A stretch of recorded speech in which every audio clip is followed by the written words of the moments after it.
नमस्कार दोस्तों। कल हमने एक वीडियो बनाया जिसमें होमगार्ड भर्ती में जो उत्तराखंड सरकार ने जो घपला किया है उसको उजागर करने का काम किया। लेकिन हमने देखा कि युवा वर्ग उस वीडियो में दिख नहीं रहा है, कहीं भी उसकी प्रतिक्रिया सामने नहीं आ रही है। इसका एक बहुत बड़ा कारण हो सकता है कि बहुत सारे युवा ये सोच रहे होंगे कि हमें होमगार्ड की भर्ती में थोड़ी जाना है या होमगार्ड थोड़ी हमें बनना है, तो इसलिए हम इस लड़ाई में क्यों अपना सहयोग प्रदान करें, या कह सकते हैं कि इस फेसबुक पोस्ट में क्यों हम प्रतिक्रिया करें, क्योंकि फेसबुक पोस्ट में अधिकतर प्रतिक्रिया करने वाले वह लोग थे जो या तो सामाजिक कार्यों से जुड़े हुए हैं या फिर बुजुर्ग लोग हैं। मतलब यूथ जो है उसमें दिखाई नहीं दे रहा है। तो कहीं ना कहीं मेरे मन में ये ख्याल आया कि हमारा जो युवा वर्ग है वो अपने आप को होमगार्ड भर्ती में सम्मिलित न करना चाह रहा हो या फिर उस भर्ती में का हिस्सा न बनना चाह रहा हो। लेकिन मैं आपको ये स्पष्ट बता देना चाहता हूं कि ये लड़ाई केवल व्यक्तिगत लड़ाई नहीं है, ये सार्वजनिक लड़ाई है, ये सामाजिक लड़ाई है और हमारे समाज के लोगों की लड़ाई है। मैं आपको कुछ उदाहरण के साथ आज बता देना चाहता हूं, क्योंकि हमारे एक मित्र हैं जय आर्या जी। कल उनका मुझे फोन आया और वो बड़े नाराज थे मुझसे इस बात के लिए कि जब भी भर्तियां निकाल रही है उत्तराखंड सरकार, तो जो रोस्टर है उसे सही से इस्तेमाल नहीं किया जा रहा है और रोस्टर प्रक्रिया के माध्यम से भर्ती नहीं की जा रही है। और हर बार जितनी भी भर्तियां निकल रही हैं उसमें अनुसूचित जाति के समाज के लोगों को जितनी पद मिलने चाहिए उतने पद आवंटित नहीं किए जा रहे। तो मैं उनकी बात से सहमत हुआ और मैंने उनसे जानकारी कुछ प्राप्त की है। मैं आपको बता दूं, उत्तराखंड चिकित्सा सेवा चयन बोर्ड ने एक भर्ती निकाली 2026 में। ध्यान रखिए, वो लोग इस बात को अवश्य सुने जिनको होमगार्ड की भर्ती से कोई चिंता नहीं है। अब स्वास्थ्य कार्यकर्ता महिला जो भर्तियां निकाली, इसमें 335 पद इसमें आवंटित हुए। कब? 15 अप्रैल 2026 को विज्ञप्ति निकाली। टोटल पद निकाले इसमें 335 और इसमें अनुसूचित जाति को मिले 48 पद और जो आर्थिक रूप से कमजोर लोग हैं उन्हें 26 पद इसमें मिले। और दूसरा मैं आपको बताऊं, 15 मार्च 2022 को यह भी चिकित्सा स्वास्थ्य एवं परिवार कल्याण विभाग उत्तराखंड ने समूह गौ की जो पद निकाले, इसमें 824 पदों की भर्ती हुई और इसमें अनुसूचित जाति के लोगों को 133 पद मिले और आर्थिक रूप से कमजोर वर्ग के लोगों को 55 पद। और मैं आपको बताऊं, उसके बाद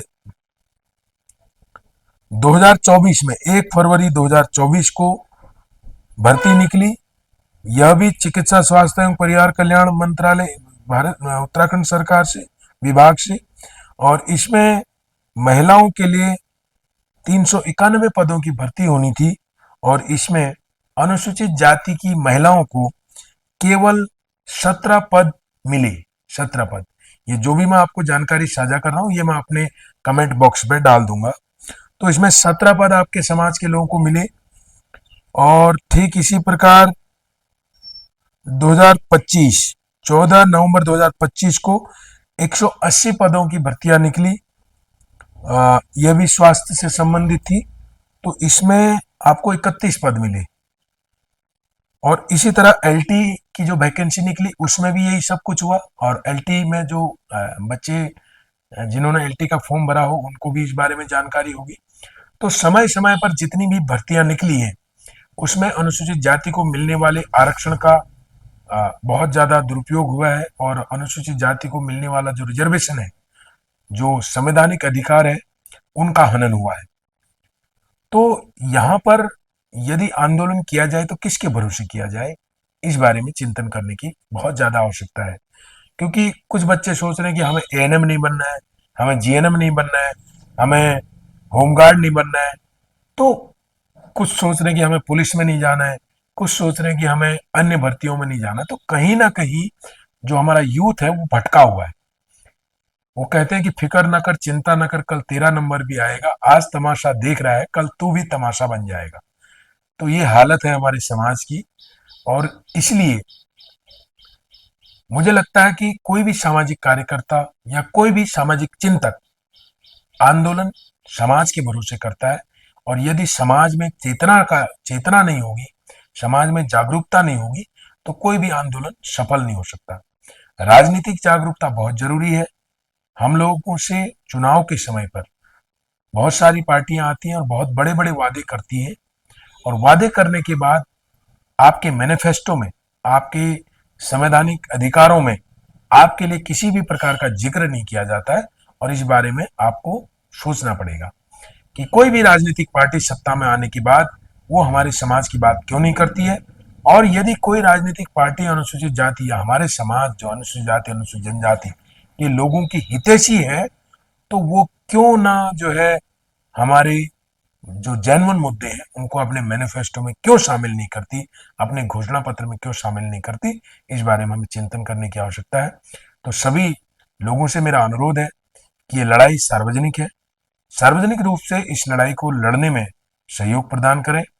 और अगर आप लोग निर्णय लेंगे तो बहुत जल्दी इस पर आंदोलन खड़े किए जा सकते हैं, और भी जानकारियां हासिल की जा सकती हैं कि कौन कौन से विभाग में कितने घपलेबाजी हुई है और कितना हमारे जो अधिकार हैं उन अधिकारों को सुरक्षित रखा गया है।